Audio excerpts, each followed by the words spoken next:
The Bitcoin system was developed by an unknown programmer back in 2009 to take part users download an online wallet onto a computer or mobile device.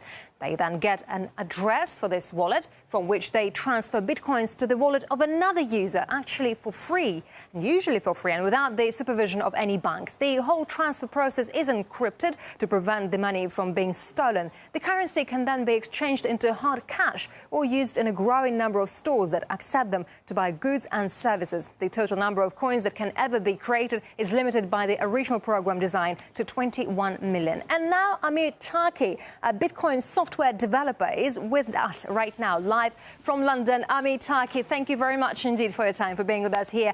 You are actually at the heart of the Bitcoin system. And can you explain to us how it works, the whole system, and why anyone would want to take part in it?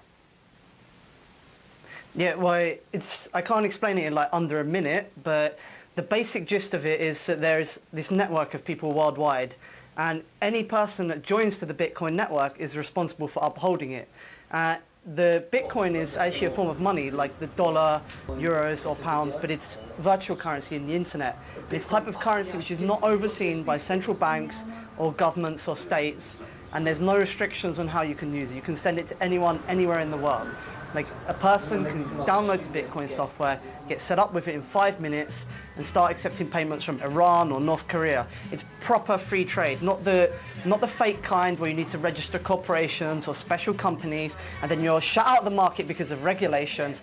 No, it's kind of money where anybody in the world can participate. It might be all right in the West where anybody can set up an account and get a Visa or a MasterCard, but it's not the same. Like PayPal alone is blocking access from over 60 different countries worldwide.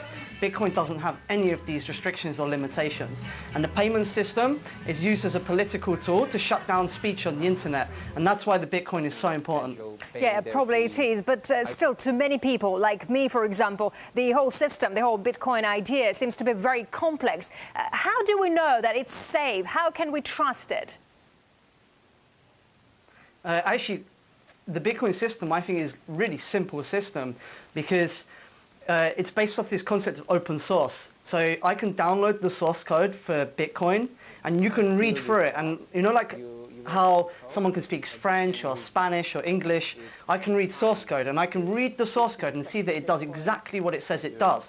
It's something really powerful where I have Bitcoin stored on my computer and I send it over the internet direct to someone without any middleman whatsoever, using software that I wrote myself completely. When I have a bank account, I don't know what happens in that bank account. I don't know who I was dealing with or all the middlemen and institutions there. With Bitcoin, there's none of that. It's total control over your money. And as we've heard, the US government has raided a business involved in Bitcoin transactions. Could it stop Bitcoin altogether if it was determined to do so? No, and this is actually great news because so far they've been moving overtly in the shadows, you know, pushing Bitcoin here and there. And this is the first time they've actually played their hand and actually made a move against Bitcoin that's actually out there in the public. And so Bitcoin is a tool which threatens the powers of all of these institutions that have the economy rigged against them. Yesterday I was in Canary Wharf and there's these police and they're not even real police. They look like police, but they dress like police, but they're not. They're security guards. And they were going around harassing us when we were going to the FCA to ask about questions.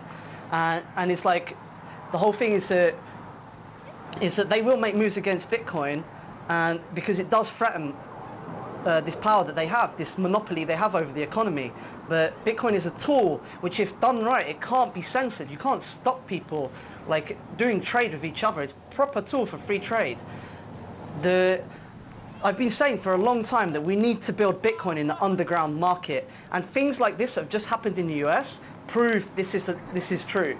We need a foundation for Bitcoin, and the underground economy does not mean only drugs or guns or weapons, but it means normal things like people doing trade with each other, local businesses sending goods to each other and trading. And there is a lot more to the underground economy than just the common picture that's painted out there. It's something which allows people to progress and allows people to actually create the kind of wealth and business that All right. should be possible in a truly free market. Amir, thank you very much indeed. It's really interesting indeed. Thanks for sharing your excitement with us. Thank you.